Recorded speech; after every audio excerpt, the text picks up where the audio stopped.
तो स्पाइडरमैन की animated movie Spiderman into the Spider verse की सक्सेस के बाद अब सोनी स्टूडियो इसका सीक्वल भी लाने जा रहा है, जिसके अंदर भी इसके पिछले पार्ट की तरह ही मल्टीपल स्पाइडरमैन होने वाले हैं। हालांकि स्टूडियो ने कुछ स्पाइडरमैन के बारे में तो हमें पहले ही बता दिया था, लेकिन अभी भी ऐसे कई स्पाइडरमैन कैरेक्टर्स हैं जो कि मूवी में है तो जरूर, लेकिन अभी उन्हें हमसे छुपाया जा रहा है। तो इसीलिए आइए आज के इस वीडियो के अंदर हम उन टॉप 15 स्पाइडरमैन कैरेक्टर्स की बात करते हैं जो कि या तो मूवी के लिए कंफर्म कर दिए गए हैं या फिर उनके मूवी में दिखने के चांसेस बहुत ही ज्यादा है। लेकिन हम ये वीडियो शुरू करें उससे पहले मैं आपको बता दूं कि अगर आपने अभी तक हमारे चैनल को सब्सक्राइब नहीं किया है तो आप जल्दी से हमारे चैनल को सब्सक्राइब कर लीजिए और सब्सक्राइब बटन के बगल के बेल आइकन को भी ऑल पर सेट कर लीजिए। इससे होगा क्या, तो इससे होगा ये कि जब भी हम कोई नई वीडियो अपलोड करेंगे तो उस वीडियो का नोटिफिकेशन आप तक सबसे पहले जाएगा और आप उस वीडियो को सबसे पहले देख पाएंगे। बाकी अगर आप स्पाइडरमैन से रिलेटेड और भी कई वीडियोस देखना चाहते हैं तो हमने who is the best Spiderman, top 10 most powerful versions of Spiderman, top 10 suits of Spiderman और सुपीरियर स्पाइडरमैन कॉमिक जैसी कई कमाल की वीडियोस बना रखी हैं। आपको सारी वीडियोस के लिंक डिस्क्रिप्शन में मिल जाएंगे। तो आइए अब बिना किसी देरी के आज की इस कमाल की वीडियो को स्टार्ट करते हैं।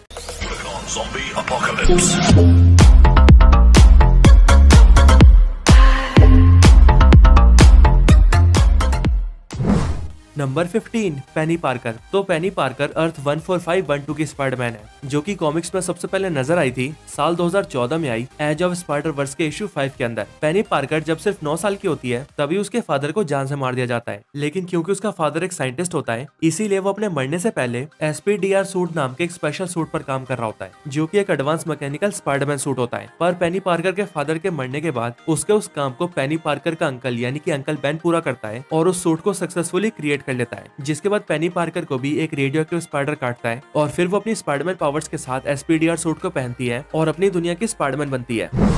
नंबर 14 स्पाइडर पंक। तो ये भी एक ऑल्टरनेट यूनिवर्स का स्पाइडरमैन है जो कि बिलोंग करता है अर्थ 138 से। स्पाइडर पंक स्पाइडरमैन का एक बहुत ही कूल वेरिएंट है, इसीलिए स्पाइडरमैन अक्रॉस द स्पाइडरवर्स के अंदर स्पाइडर पंक को भी शामिल किया गया है। ये स्पाइडर पंक दिखने में एक रॉक स्टार की तरह दिखता है और ये अपने पास एक गिटार भी कैरी करता है, जिस गिटार को ये अपने दुश्मनों के अगेंस्ट यूज करता है। असल में होता कुछ ऐसा है कि जो नॉर्मन ऑसबॉर्न मार्वल के रियल यूनिवर्स के अंदर ग्रीन गॉब्लिन नाम का एक सुपर विलन है, वही नॉर्मन ऑसबॉर्न इसकी दुनिया में US का प्रेसिडेंट होता है और वो अपनी दुनिया के अंदर आर्टिफिशियल सिम्बियोट भी क्रिएट करता है जिसे वो नाम देता है वेनम, और फिर वो उन सिम्बियोट्स को अपने पुलिस ऑफिसर्स के साथ बॉन्ड करवा देता है और फिर उनकी हेल्प से पूरी दुनिया पर राज करने लगता है। लेकिन स्पाइडर पंक हमेशा उसके रास्ते में आता है और वो अपने गिटार के तेज साउंड से उन सभी सिम्बियोट्स को वीक करके उनसे फाइट करता है और नॉर्मन ऑसबॉर्न को सब कुछ बर्बाद करने से रोकता है। Number 13 Scarlet Spider. तो स्कारलेट स्पाइडर ओरिजिनल स्पाइडरमैन का एक जेनेटिक क्लोन है जिसे पीटर पार्कर की जीन्स को कॉपी करके बनाया गया था। स्कारलेट स्पाइडर को माइल्स वॉरेन क्रिएट करता है जो कि मार्वल कॉमिक्स के अंदर जैकल नाम का एक सुपर विलन होता है। स्कारलेट स्पाइडर अपने क्रिएट होने के बाद खुद को असली स्पाइडरमैन समझने लगता है और इसीलिए वो असली स्पाइडरमैन को नकली समझकर उससे फाइट भी करता है, लेकिन फिर बाद में उसे ये रियलाइज हो जाता है कि जिससे वो लड़ रहा है वही असली स्पाइडरमैन है और वो खुद ही असल में क्लोन है। और फिर इसके बाद वो अपने लिए एक नई आइडेंटिटी क्रिएट करता है और अंकल बेन के नाम से बेन और आंट मे रैली के नाम से रैली यूज करता है और खुद बन जाता है बेन रैली, जिसे दुनिया नाम देती है स्कारलेट स्पाइडर का। Number 12 Tom Holland Spiderman. तो टॉम हॉलैंड के स्पाइडरमैन को तो हम सभी जानते हैं क्योंकि ये स्पाइडरमैन MCU का ओरिजिनल स्पाइडरमैन है और अब रूमर्स ऐसे आ रहे हैं कि सोनी स्टूडियो ने टॉम हॉलैंड के स्पाइडरमैन को भी अपनी अपकमिंग एनिमेटेड मूवी के अंदर कास्ट किया है, जहां पर हमें इस स्पाइडरमैन का एनिमेटेड वर्जन देखने को मिलेगा। टॉम हॉलैंड के स्पाइडरमैन की पॉपुलैरिटी पूरे वर्ल्ड में फैली हुई है, इसीलिए जब फैंस इस स्पाइडरमैन को एक नए अवतार में देखेंगे तब तो फैंस और भी ज्यादा क्रेजी हो जाएंगे। Number 11 Andrew Garfield Spiderman. तो एंड्रयू गारफील्ड का स्पाइडरमैन लाइव एक्शन मूवीज में दिखने वाले सारे स्पाइडरमैन में सबसे अंडररेटेड स्पाइडरमैन है और इसका सबसे बड़ा रीजन है सोनी स्टूडियो का बैड एग्जीक्यूशन। सोनी ना तो एंड्रयू गारफील्ड के स्पाइडरमैन को मार्वल की बड़ी स्टोरी लाइंस के साथ जोड़ पाया और ना ही वो हमें स्पाइडरमैन का वैसा इमोशनल अटैचमेंट और स्ट्रगल दिखा पाया जैसा कि हम सबने टॉबी मैगवायर के स्पाइडरमैन के साथ देखा है। लेकिन इन सब के बावजूद भी अभी के टाइम पर एंड्रयू गारफील्ड के स्पाइडरमैन की पॉपुलैरिटी बहुत ज्यादा बढ़ चुकी है और फैंस स्पाइडरमैन के इस वेरिएंट को देखने के लिए भी उतने एक्साइटेड रहते हैं जितने की वो टॉम हॉलैंड और टॉबी मैगवायर के स्पाइडरमैन को देखने के लिए रहते हैं। और फैंस की इसी एक्साइटमेंट को देखते हुए सोनी स्टूडियो एंड्रयू गारफील्ड के स्पाइडरमैन को Spiderman across the Spider-Verse movie के अंदर भी दिखा सकता है। Number 10 Toby Maguire Spiderman. तो टॉबी मैगवायर का स्पाइडरमैन लाइव एक्शन मूवीज में नजर आने वाला सबसे पहला स्पाइडरमैन है। टॉबी मैगवायर के स्पाइडरमैन की पॉपुलैरिटी जो कि पहले से ही बहुत ज्यादा थी, वो अब स्पाइडरमैन नो वे होम के बाद से 7वें आसमान पर है और इसीलिए अब उसे देखते हुए टॉबी मैगवायर के स्पाइडरमैन को स्पाइडरमैन अक्रॉस द स्पाइडरवर्स के अंदर भी कास्ट किया जा सकता है, जहाँ पर यह फिर से कई स्पाइडरमैन का मेंटोर बन सकता है। टॉबी मैगवायर का स्पाइडरमैन वर्जन फैन बेस में भी सबसे आगे है, यानी कि दुनिया में जितने भी लोग स्पाइडरमैन के फैन है उनमें से सबसे ज्यादा लोग टॉबी मैगवायर के स्पाइडरमैन की वजह से ही एक स्पाइडरमैन फैन बने हैं, इसीलिए वो लोग स्पाइडरमैन के नाम पर और किसी को जाने न जाने, लेकिन टोबी मैगवायर को जरूर जानते हैं। Number 9, spider woman. तो अक्सर कई लोगों को ये लगता है कि स्पाइडर वुमन और स्पाइडर ग्वेन दोनों एक ही कैरेक्टर है, लेकिन ऐसा बिल्कुल भी नहीं है, क्योंकि ये दोनों कैरेक्टर्स बिल्कुल ही डिफरेंट है। स्पाइडर वुमन का रियल नेम जेसिका ड्रू है, जो कि बेसिकली एक जेनेटिक एक्सपेरिमेंट के बाद सुपर ह्यूमन बनी है, और इसके पास भी ठीक वैसी पावर्स हैं जैसे कि स्पाइडरमैन के पास है, यानी कि ये भी वॉल क्रॉलिंग कर सकती है और स्पाइडरमैन की तरह अदर एक्टिविटीज कर सकती है। स्पाइडर वुमन कॉमिक्स में स्पाइडरमैन की पहली फीमेल वर्जन है, जिस वजह से इसे काफी लोग जानते हैं, और इसीलिए इसकी पॉपुलैरिटी और इंटरेस्टिंग कैरेक्टर को देखते हुए स्पाइडर वुमन को भी स्पाइडरमैन अक्रॉस द स्पाइडरवर्स के अंदर कास्ट किया जा सकता है। नंबर 8, स्पाइडर हैम। तो ये स्पाइडर हैम स्पाइडरमैन का सबसे क्यूट वेरिएंट है, जिसका नाम है पीटर पोर्कर, और ये बिलोंग करता है अर्थ 8311 से। पीटर पोर्कर अपने यूनिवर्स के अंदर एक स्पाइडर होता है, और इसकी दुनिया में मे पोर्कर नाम की एक पिग साइंटिस्ट होती है। लेकिन एक दिन जब मे पोर्कर एटॉमिक पावर से चलने वाले एक हेयर ड्रायर के ऊपर एक्सपेरिमेंट कर रही होती है, तभी उस एक्सपेरिमेंट की वजह से उसे एक जोरदार झटका लगता है। लेकिन फिर झटका लगने के बाद वो सीधा पीटर नाम के स्पाइडर के पास जाती है और उसे काट लेती है, जिसके बाद वो खुद तो बेहोश हो जाती है, लेकिन पीटर नाम का वो स्पाइडर उसी टाइम एक पिग में ट्रांसफॉर्म जाता है, जिसके अंदर स्पाइडर की पावर्स भी रहती है, और फिर उसके बाद वो बनता है स्पाइडर हैम। स्पाइडर हैम हमें स्पाइडरमैन इनटू द स्पाइडरवर्स में भी नजर आ चुका है, और अब उसकी क्यूटनेस को देखते हुए उसे दोबारा से कास्ट किया जा रहा है।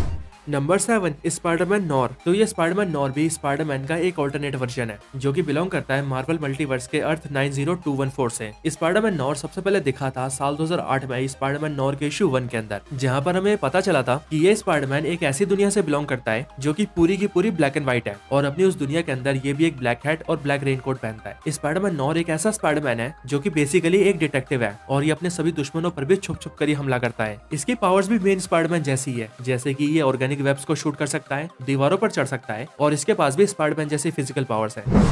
Number 6, ghost spider. तो घोस्ट स्पाइडर अर्थ 11638 का कैरेक्टर है, जो कि कॉमिक्स में सबसे पहले दिखा था साल 2011 में द अमेजिंग स्पाइडरमैन के एनुअल इशू 38 के अंदर। इस अर्थ 11638 के स्पाइडरमैन की स्टोरी थोड़ी सी डिफरेंट है, क्योंकि इसके यूनिवर्स के अंदर ना तो अंकल बेन की मौत होती है, और ना ही अंकल बेन स्पाइडरमैन की आइडेंटिटी से अनजान होते हैं। इस दुनिया का पीटर पार्कर एक अमीर साइंटिस्ट होता है, जिसकी पार्कर इंडस्ट्रीज नाम से एक बड़ी सी कंपनी होती है। ये स्पाइडरमैन अपनी रिसर्च के दम पर दूसरे यूनिवर्सेस के स्पाइडरमैन के बारे में भी जान जाता है, और फिर ये उन सभी स्पाइडरमैन को अपनी दुनिया में बुलाकर उनकी पावर्स को ऑब्जर्व करके उन्हें मार देता है। लेकिन जब वो मार्वल के मेन यूनिवर्स स्पाइडरमैन को लेकर आता है, तब उसकी पावर्स को ऑब्जर्व करने से पहले ही वो खुद ही कोमा के अंदर चला जाता है, और उसकी स्पिरिट हेल के अंदर कैद हो जाती है। लेकिन जब वो कोमा से ठीक होता है, तब उसकी स्पिरिट भी कुछ नई पावर्स के साथ आती है, और फिर वो स्पाइडरमैन से बन जाता है ghost spider.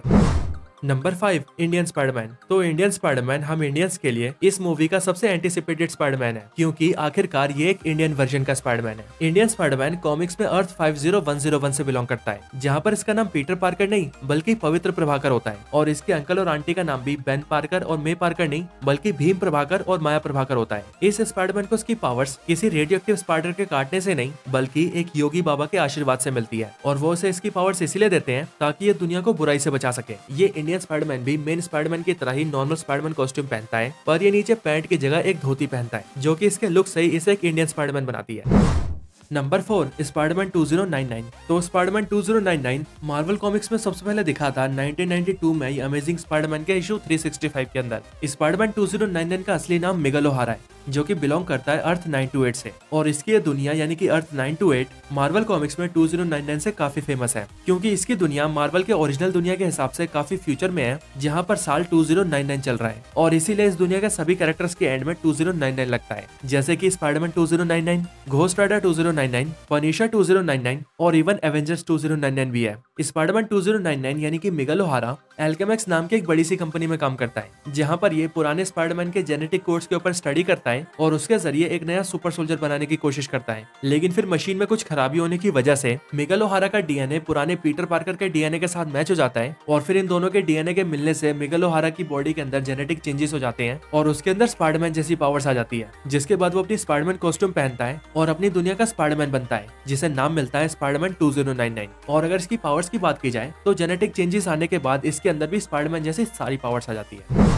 Number 3 spider Gwen. तो ग्वेंडोलिन स्टेसी यानी कि स्पाइडर ग्वेन अर्थ 65 से बिलोंग करती है और ये सबसे पहले अपीयर हुई थी 2014 में एज ऑफ स्पाइडर वर्स के इशू 2 के अंदर। इसके यूनिवर्स के अंदर ग्वेन स्टेसी एक नॉर्मल सी mid town high school girl होती है जिसे एक जेनेटिकली इंजीनियर्ड स्पाइडर काट लेता है, जिसके बाद ग्वेन स्टेसी के अंदर स्पाइडरमैन जैसी स्पाइडी पावर्स आ जाती है, जिसके बाद वो अपने शहर के क्रिमिनल्स का सामना करती है और कहलाती है स्पाइडर ग्वेन। इसके यूनिवर्स के अंदर पीटर पार्कर एक लूजर सा लड़का होता है जिसका सभी मजाक उड़ाते हैं और उसे बुली करते हैं, और फिर इस दुनिया के अंदर पीटर पार्कर लिजार्ड बनता है, जिसके बाद स्पाइडर ग्वेन लिजार्ड से यानी कि पीटर पार्कर से ही फाइट करती है। Number 2 Spiderman. तो ये स्पाइडरमैन सोनी के एनिमेटेड स्पाइडरमैन यूनिवर्स का स्पाइडरमैन है, जो कि हमें Spiderman into the Spider-Verse movie के अंदर भी दिख चुका है। असल में ये स्पाइडरमैन पीटर पार्कर ही है, जो कि एक बिल्कुल ही अलग यूनिवर्स से बिलोंग करता है, जहाँ पर ये स्पाइडरमैन ना तो ज्यादा सीरियस है और ना ही अपने काम को लेकर ज्यादा सिंसियर है, और ये चीज आप इसकी टोन देखकर ही पता कर सकते हैं। हालांकि इस स्पाइडरमैन का फनी नेचर इसके कैरेक्टर को काफी इंटरेस्टिंग बना देता है, और पिछली मूवी के अंदर भी स्पाइडरमैन के इस वर्जन ने हम सबको काफी हंसाया था, और इसीलिए अब ये स्पाइडरमैन हमें स्पाइडरमैन अक्रॉस द स्पाइडरवर्स के अंदर दोबारा से नजर आने वाला है। Number 1 miles Morales. तो माइल्स मोरालेस स्पाइडरमैन के उन गिने चुने वेरिएंट्स में से एक है जिनकी पॉपुलैरिटी दुनिया भर में है। कॉमिक्स के अंदर माइल्स मोरालेस अर्थ 1610 से बिलोंग करता है, जो कि मार्वल कॉमिक्स का अल्टीमेट यूनिवर्स है, और ये स्पाइडरमैन कॉमिक्स में सबसे पहले दिखा था साल 2011 में ही अल्टीमेट फॉलआउट के इशू 4 के अंदर। माइल्स मोरालेस बेसिकली एक 13 साल का लड़का है जो कि न्यूयॉर्क शहर में रहता है, और इसकी दुनिया के अंदर भी इसके स्पाइडरमैन बनने से पहले एक और स्पाइडरमैन एग्जिस्ट करता था जो कि पीटर पार्कर ही था। लेकिन क्योंकि आगे चलकर ये पीटर पार्कर अपने यूनिवर्स में मर जाता है, इसीलिए माइल्स मोरालेस इसकी जगह लेकर नया स्पाइडरमैन बनता है। माइल्स मोरालेस को उसकी पावर्स भी एक रेडियोएक्टिव स्पाइडर के काटने से मिली है, जो स्पाइडरमैन क्रिएट किया था नॉर्मन ऑसबॉर्न ने। हालांकि नॉर्मन ऑसबॉर्न ने उस स्पाइडर को खुद के लिए क्रिएट किया था, लेकिन वो खुद को उस स्पाइडर से कटवा पाता उससे पहले ही वो स्पाइडर उसकी लैब से निकल जाता है और फिर सीधा जाकर वो माइल्स मोरालेस को काट लेता है, जिसके बाद माइल्स मोरालेस के अंदर स्पाइडरमैन पावर्स आ जाती है। Miles Morales Spiderman into the Spiderverse के अंदर मेन कैरेक्टर था, और अब उसी फॉर्मेट को कंटिन्यू करते हुए Sony studio Spiderman across the Spiderverse के अंदर भी माइल्स मोरालेस को ही मेन कैरेक्टर रखने वाला है।